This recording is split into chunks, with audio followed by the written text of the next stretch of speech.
Hi friends, good morning. Welcome to XMP. I hope आप सब अच्छे हैं and you are preparing well for examination. तो शुरू करते हैं आज का हमारा करंट अफेयर जो कि है 13 अक्टूबर 2022। Before I begin let me remind you, आप इस लेक्चर के पीडीएफ को डिस्क्रिप्शन से डाउनलोड करना एकदम ही ना भूलो, पहला। दूसरा चीज, शाम को हमारे वेबसाइट से बीपीडीआर डाउनलोड करो so that you can revise it. देखो, एग्जाम में तो आपको लिख के आना है। लिख के आने के लिए आपको कोई भी इंफॉर्मेशन वो याद रखना पड़ेगा, एंड इन्फॉर्मेशन आपको याद तभी रहेगा when you revise it multiple times. ठीक है। सो इट्स वेरी इंपॉर्टेंट कि आप रिविजन करते रहो, and BPDR is the only source, है ना, जहाँ पे आपको सब तरीके का न्यूज एकदम कॉन्साइज एंड कॉम्प्रिहेंसिवली मिलता है। So let's begin with the first piece of news which is inflation data of September. तो देखो, ये डेटा कौन देता है? ये डेटा देता है NSO under MOSPI, ministry of statistics and programme implementation. यहां से ये डेटा आता है। तो सितंबर के मंथ में the inflation is peaked to 7.41, and मैं आपको ये भी बता दूं, this is the ninth consecutive term, ठीक है, जहां पे inflation is above the tolerance band of RBI जो कि 2 to 6% है। ठीक है। Inflation government of India and RBI ने कितना डिसाइड किया कि 4% होना चाहिए। तो अभी ये जो 4% है, इसका ±2% है टॉलरेंस बैंड, जो कि 2 से 6% है। मतलब 2 से 6% के बीच में इन्फ्लेशन है तो सही है। उसके 2 से कम है या 6 से ज्यादा है, then RBI has to work out how to control the inflation. And जैसे कि आपको पता है, 30 सितंबर को जो मॉनेटरी पॉलिसी रिव्यू आया था, उस पे क्या हुआ था, आरबीआई ने रेपो रेट को बढ़ा के 5.9% कर दिया। So still the repo rate is high but inflation भी हाई है। तो ये सितंबर मंथ का डेटा है 7.41। तो देखो, ये 9 मंथ में, मतलब ये सबसे ज्यादा है इन्फ्लेशन 7.41। अगर हम फूड इन्फ्लेशन की बात करें तो वो और ज्यादा है, 8.6% है। ठीक है। सो ये जो डेटा है, this is not very much specific. I remember a student name Nimish. अगर निमिश आप देख रहे हो तो ये पर्टिकुलरली आपके लिए है। आपने एक लाइव क्लास में पूछा था ये डेटा कितने सारे मार्केट से कैलकुलेट होता है। तो देखो, ये डेटा कैलकुलेट होता है 1114 अर्बन मार्केट्स एंड 1181 विलेज। ठीक है। यहाँ पे एक एनएसए को जो फील्ड ऑफिसर है, मतलब मैंने आपको ये चीज क्लास में बताया था कि एनएसओ में फील्ड ऑफिसर्स होते हैं, वो लोग मार्केट पे जाके सर्वे करते हैं, राइट। तो सर्वे में 1114 अर्बन मार्केट है और 1181 विलेजेस शामिल है। ठीक है। तो यहाँ से डेटा कलेक्ट होके इन्फ्लेशन का डेटा बनता है। आई होप आपको क्लियर हो गया, but yes, again let me repeat, exam perspective से आपको ये मार्केट्स एंड ऑल ये आपको याद नहीं रखना है। This is just a sort of answer to one of the question जो निमेश ने पूछा था। अब हम आगे बढ़ते हैं हमारे नेक्स्ट सवाल, नेक्स्ट न्यूज पे। वो है एनएसडीएल एक्वायर्स 5% स्टेक। तो किसमें स्टेक ये किया? तो देखो, गवर्नमेंट का जो open network for digital commerce, ONDC network, ठीक है, तो इस पे 10 करोड़ रुपए देके एनएसडीएल पार्टनर बन गया है 5.6% का। ठीक है। तो ये आपको याद रख लेना है। अभी पिछले मंथ में ही न्यूज आया था, स्टेट बैंक ऑफ इंडिया भी 5.5% का ओनर है। उन्होंने भी 10 करोड़ से खरीदा था ये। ठीक है। Apart from the bank of India, मतलब स्टेट बैंक ऑफ इंडिया नहीं है, ये बैंक ऑफ इंडिया है। कई सारे पार्टनर है इसमें, स्टेट बैंक ऑफ इंडिया भी पार्टनर है, आईसीआईसीआई बैंक है। सो अब हम समझते हैं कि ओएनडीसी है क्या। तो देखो, ओएनडीसी जो है, मतलब आज के दिन में आप एक सेलर हो और आप कहीं से बाई करते हो। ये पिक्चर को मत देखो, पहले आप मेरे पेन को फॉलो करो। आज के दिन में अगर आपको कुछ खरीदना है तो आप फ्लिपकार्ट या अमेजोन में जाते हो। वहां जो सेलर लिस्टेड है, आप उनसे ही बाई करना है आपको, मतलब उनसे बाहर आप जा नहीं सकते। फ्लिपकार्ट में देख रहे हो तो आप एक्चुअली फ्लिपकार्ट से नहीं खरीद रहे हो, फ्लिपकार्ट इज एन एग्रीगेटर, आप खरीद रहे हो किसी सेलर से। सेलर ने अपने प्राइस पे उसको फ्लिपकार्ट पे लिस्ट कर रखा है। Same with Amazon. लेकिन ओएनडीसी के बाद ये होगा क्या, कि जितने सारे सेलर्स है, ठीक है, अब ऐसा हो ही सकता है कि एक एक जो सेलर है वो फ्लिपकार्ट में भी है, वो अमेजोन में भी है, बट दोनों अलग अलग प्राइसिंग पे बिड कर रहे हैं, दोनों जगह पे लिस्ट किए हुए हैं। तो ओएनडीसी के बाद होगा क्या, ये जितने सारे सेलर है ये मल्टीपल प्लेटफॉर्म्स पे अपना प्रोडक्ट को लिस्ट जरूर करेंगे। ये फिर अल्टीमेटली ओएनडीसी नेटवर्क पे आएगा। और आप जब कंज्यूमर ये अलग अलग प्लेटफॉर्म पे आप सर्च करोगे, ये सर्च रिजल्ट जो जनरेट करेगा वो ओएनडी से उठ के जाएगा। सो स्ट्रेट एंड सिंपल, मतलब ये यूनिफाई कर देने वाली बात हो गई। तो ओएनडीसी के बाद आप फ्लिपकार्ट या अमेजोन से खरीदो, वो फर्क नहीं पड़ता। ठीक है, वो जो सेलर है, वो सेलर चाहे कहीं भी लिस्ट करे, वो ओएनडीसी के थ्रू ही आएगा। मतलब आज के दिन में ऐसा हो सकता है, फॉर एग्जाम्पल मैं आपको फ्लिपकार्ट अमेजोन से थोड़ा बाहर चला जाऊं तो आपको अच्छे से समझा पाऊँ। For example Nykaa. So Nykaa is not an aggregator. ठीक है, जैसे फ्लिपकार्ट एंड अमेजोन एक एग्रीगेटर है, but Nykaa is not aggregator. इनका बिजनेस मॉडल है वेयर हाउसेज। ठीक है, ये अपना सामान पहले खरीदते हैं, उसके बाद उन सामान को ये बेचते हैं। सो अब नाइका में कोई प्रोडक्ट लिस्ट हो रहा है, तो देखो नाइका में तो कोई सेलर लिस्ट नहीं कर रहा है, तो Nykaa is not part of ONDC. But अगर नाइका, अब ऐसे सोचो कि नाइका में जो प्रोडक्ट लिस्ट हो रहा है वो नाइका खुद लिस्ट कर रहा है, मतलब खुद ही नाइका सेलर है, तो ऑब्वियस सी बात है वो ओएनडीसी नेटवर्क पे आएगा। So the answer to this question is yes, Nykaa will also come under ONDC because Nykaa itself is the seller. इसके बाहर नाइका में जो प्रोडक्ट मिल रहा है वो प्रोडक्ट फ्लिपकार्ट भी बेच रहा है, अमेजोन भी बेच रहा है, तो वो सारे सेलर का जो डेटा है उसके नेटवर्क पे आएगा। एंड आप और मैं जब कंज्यूमर की तरह सर्च करेंगे तो हमको हमारे रेस्पेक्टिव ऐप में जो भी डेटा दिखेगा वो ओएनडीसी से उठ के आएगा। इसका मतलब we are unifying, government is trying to unify everything. जितने ये अलग अलग प्लेटफॉर्म में अलग अलग प्राइसिंग वाला मामला है वो खत्म ही हो जाएगा ओएनडीसी के बाद। तो आई होप ये आपको क्लियर हो गया है background. Let's move to the next news, that is cabinet approve ₹22,000 crore. तो भैया किसको दे दिया 22,000 करोड़? तो जो यूनियन कैबिनेट है, इन्होंने ministry of petroleum and natural gas, इनके एक प्रपोजल को मंजूरी दे दिया है, वेयर दे हैव सेड कि वन टाइम 22,000 करोड़ रुपए three public sector oil marketing companies को दिया जाए। तो ये कौन है? ये है इंडियन ऑयल, ये है भारत पेट्रोलियम, ये है हिंदुस्तान पेट्रोलियम। ये तीन कंपनी को 22,000 करोड़ रुपए दिया गया। नाउ वाई, सबसे बड़ा सवाल क्यों दिया गया 22,000 करोड़? तो देखो, रशिया यूक्रेन वॉर एंड उससे पहले कोविड, ये सारी चीज के चलते जो पेट्रोल मतलब एलपीजी का प्राइस है इंटरनेशनल मार्केट में वो बढ़ता गया, वेर एज गवर्नमेंट ने वो प्राइस ऑयल कंपनियों को बढ़ाने मना कर दिया। सो स्ट्रेट एंड सिंपल इनको लॉस हुआ। सो इनका लॉस को तो भरना है।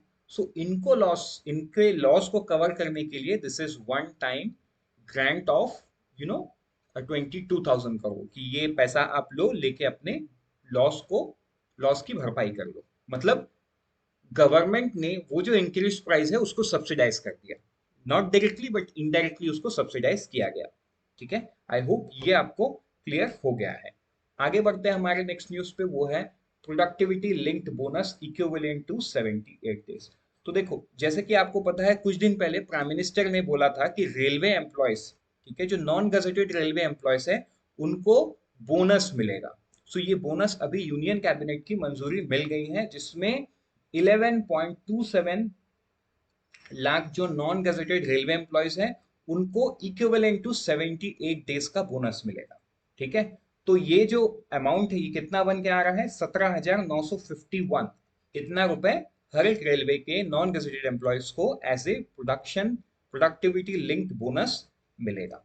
ठीक है, तो इसके लिए गवर्नमेंट कितना खर्चा कर रहा है? गवर्नमेंट खर्चा कर रहा है 1832.09 करोड़, मतलब समवेयर अराउंड 1800 करोड़ या 1850 करोड़ के पास, ऑन एन अप्रोक्सीमेट बेसिस। ठीक है, सो ये आपको समझ में आ गया है। आगे बढ़ते हैं हमारे नेक्स्ट न्यूज पे, वो है पीएम डिवाइन। तो सबसे पहले पीएम डिवाइन का फुल फॉर्म क्या है वो आप जान लो। Prime minister development initiative for north east region. तो ये आप एकदम से ध्यान देना, ये नॉर्थ ईस्ट रीजन से रिलेटेड है। तो देखो ये जो स्कीम है, ये स्कीम को एक्सटेंड किया गया for the remaining 4 year of 15 finance commission. 15 finance commission कब तक चलेगा? ये चलेगा FY26 तक। तो तब तक ये जो स्कीम है इसको एक्सटेंड कर दिया गया है। ठीक है, बट इस स्कीम को आप कंफ्यूज नहीं होना, क्योंकि MODR मतलब ministry of development of north eastern region के अंडर में भी बहुत सारा स्कीम चलता है। ठीक है, उसके बाहर जाके ये स्कीम है, बट ये स्कीम भी इंप्लीमेंटेड कौन करेगा? Ministry of development for north east reason, वही मिनिस्ट्री करेगा। This is central sector scheme, जिसका फंडिंग 100% यूनियन गवर्नमेंट देगा। कितना रुपए खर्च करेगा यूनियन गवर्नमेंट? इसमें 6,600 करोड़ रुपए खर्च करेगा for a period of 4 year, मतलब FY 26, या आप ये भी बोल सकते हो remaining period of 15th finance commission. ठीक है।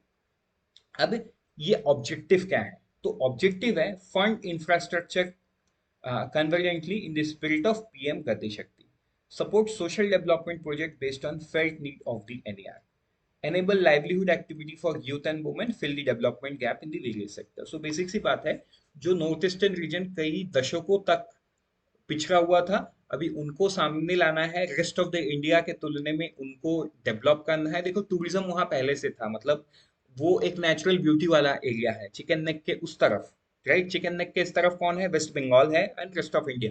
और चिकन नेक के उस तरफ जो आसाम से शुरू होकर नागालैंड तक है। ठीक है। तो ये जो पूरा रीजन है ना, ये नेचुरल ब्यूटी से भरा हुआ है। मोस्टली वहाँ का जो इकोनॉमी है, local economy survives on tourism, और नेचुरल रिसोर्सेज की हम बात नहीं कर रहे, वो तो है ही।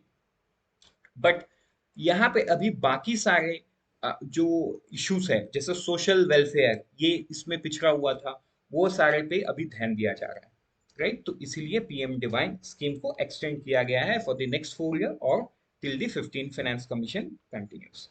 With this, let's move to the next piece of news, that is development of multi-purpose cargo।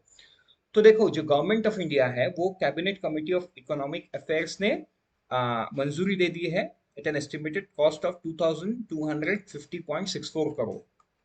तो ये जो पैसा है, ये डेवलपमेंट में लगाया जाएगा किसके? Gulf of Kutch. ठीक है।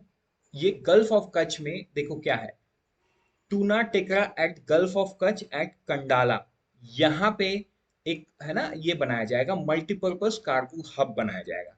तो इंपॉर्टेंट क्यों है? अगर आप इंडिया के मैप में इसको देखोगे ना, गल्फ ऑफ कच्छ कहाँ पे है? ये गुजरात में इस वाले रीजन पे है। तो इसका मतलब यहाँ पे एक अगर मल्टीपर्पज कार्गो हब हुआ, तो हेल्प किसको मिलेगा? ऑब्वियस सी बात है, गुजरात को तो मिलेगा। महाराष्ट्र के पास खुद के पास पोर्ट है, तो let's not talk about Maharashtra, but yes, Rajasthan would be the beneficiaries, Jammu Kashmir would be the beneficiaries, Punjab would be the, मतलब इस तरफ जितने सारे राज्य हैं, उनको इसका बेनिफिट मिलेगा। सो एक बहुत बड़ा इकोनॉमिक वैल्यू मिल सकता है by doing a multi-purpose cargo hub near Gulf of Kutch। और गल्फ ऑफ कच्छ इसीलिए इंपॉर्टेंट है क्योंकि देखो चाबहार पोर्ट से सीधा सीधा कनेक्शन इसका है। अभी चाबहार पोर्ट कहाँ पे है? अगर आप वर्ल्ड मैप में देखोगे तो यहीं पे कहीं पे गल्फ ऑफ ओमान है, मतलब गुजरात के ऊपर यहाँ पे पाकिस्तान, ठीक है, अफगानिस्तान, ईरान, ये वाले जगह पे है, यहाँ पे ओमान है, यहाँ पे सऊदी अरेबिया है। तो ये जो बीच का जगह है, ये बीच का जगह पे क्या है? गल्फ ऑफ ओमान है। गल्फ ऑफ ओमान में ही हमारा चाबहार पोर्ट है, जो कि ईरान में है। तो देखो यहाँ से ईरान से अगर कोई कार्गो निकलता है, ये कार्गो का सीधा एक्सेस ये सारे जगह पे होते हैं, मतलब ये बॉम्बे पोर्ट में भी जाता है, तो ये सारे जगह पे आता है। तो गल्फ ऑफ कच्छ में अगर एक ये बना दिया जाए मल्टीपर्पज कार्गो, तो ऑब्वियस सी बात है, जो सामान एग्जाम्पल के तौर पे मान के चलो जम्मू कश्मीर से जाने वाला है, या जम्मू कश्मीर में आने वाला है, या राजस्थान से जाने वाला है, या राजस्थान से आने वाला है, तो आपको क्या लगता है कि वो बॉम्बे भेजेंगे सामान, मुंबई पोर्ट या महाराष्ट्र के किसी पोर्ट में? नहीं, उनको जो पास में पड़ेगा, मतलब गल्फ ऑफ कच्छ, वहां भेजेंगे। तो सिंपल सी बात है, ये एक पर्टिकुलर जो मल्टीपर्पज कार्गो हब है, ये मल्टीपल स्टेट्स को बेनिफिट देगा। ठीक है। With this, let's move to the next piece of news, that is Golden Jubilee of pin code. तो ये बहुत इंपॉर्टेंट न्यूज है, गोल्डन जुबली। ठीक है, जो हमारा पिन कोड हम यूज करते हैं, वो उसका गोल्डन जुबली मनाया गया है। एंड जो मिनिस्टर कंसर्न है, ministry of state for communication, Shri Devi Singh Chauhan, उन्होंने रिलीज किया commemorate postage stamp on the occasion of golden jubilee pin in Gandhinagar Gujarat. तो ये गांधीनगर गुजरात आप याद रखो, और ये कल के दिन में हुआ, आज 13 अक्टूबर है, तो ये 12 अक्टूबर को हुआ है। ये डेट भी आपको याद रखना है कब सेलिब्रेट हुआ है। आगे बढ़ते हैं हमारे नेक्स्ट पीस ऑफ न्यूज, जो कि एक एमओयू है, जिसको साइन किया एनटीपीसी एंड एक प्राइवेट कंपनी सीमेंस लिमिटेड। तो देखो NTPC is a very major player in electricity generation in India, जो गैस मतलब थर्मल पावर स्टेशन बहुत है इनके पास। एंड एनटीपीसी टेक्नोलॉजिकली बहुत साउंड है। तो एनटीपीसी ने ये एमओयू किया साइमेंस के साथ, where they would pilot a project, जहां पे वो 5%, मतलब अपने कैपेसिटी का 5% जो वॉल्यूम है, वो हाइड्रोजन को फायरिंग से यूज करेंगे। मतलब अभी क्या है, coal firing thermal power plant है। So what they are trying to find is a solution by replacing coal with hydrogen मतलब अगर आप एक थर्मल पावर स्टेशन की काम करने के प्रोसेस को देखोगे, हम नॉर्मल टर्म्स में ये सोचते हैं कि कोयला में आग लगा के इलेक्ट्रिसिटी पैदा किया जाता है, बट ऐसा नहीं होता है, राइट।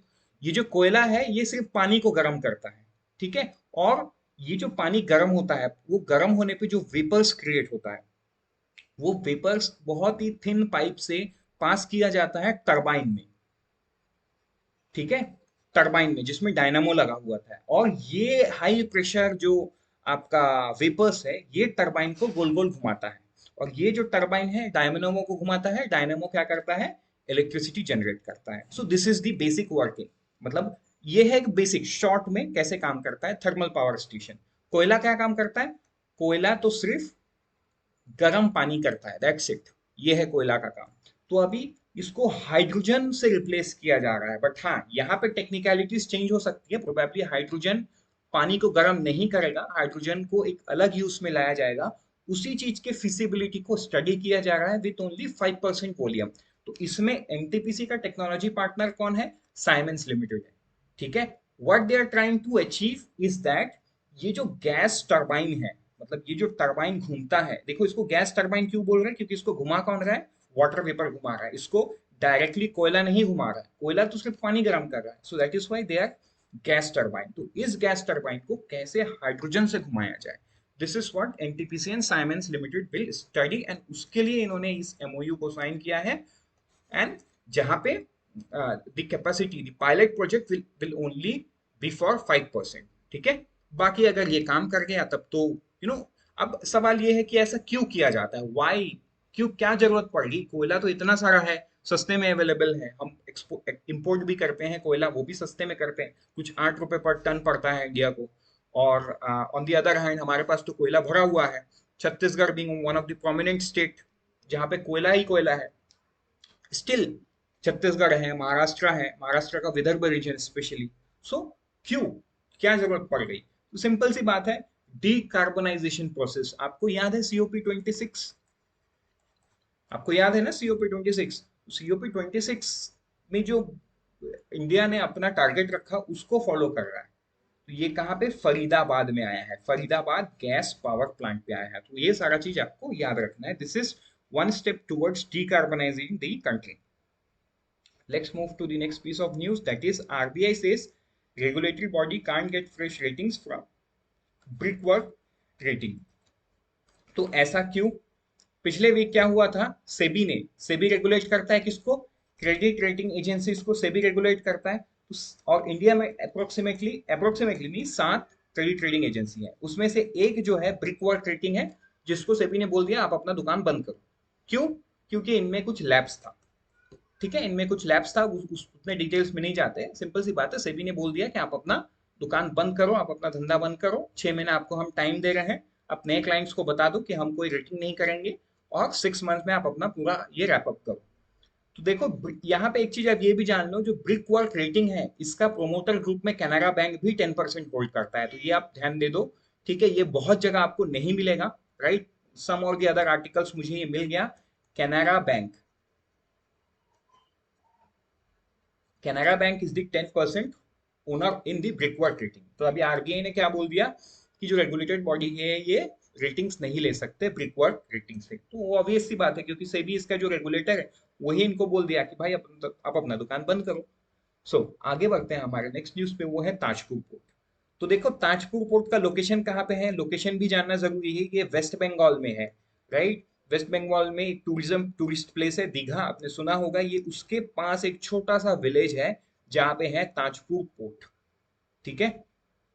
ये हल्दिया और दीघा, हल्दिया को तो आप जानते ही हो, बहुत बड़ा पेट्रोकेमिकल पोर्ट है। हल्दिया एंड दीघा के बीच में ताजपुर पोर्ट है।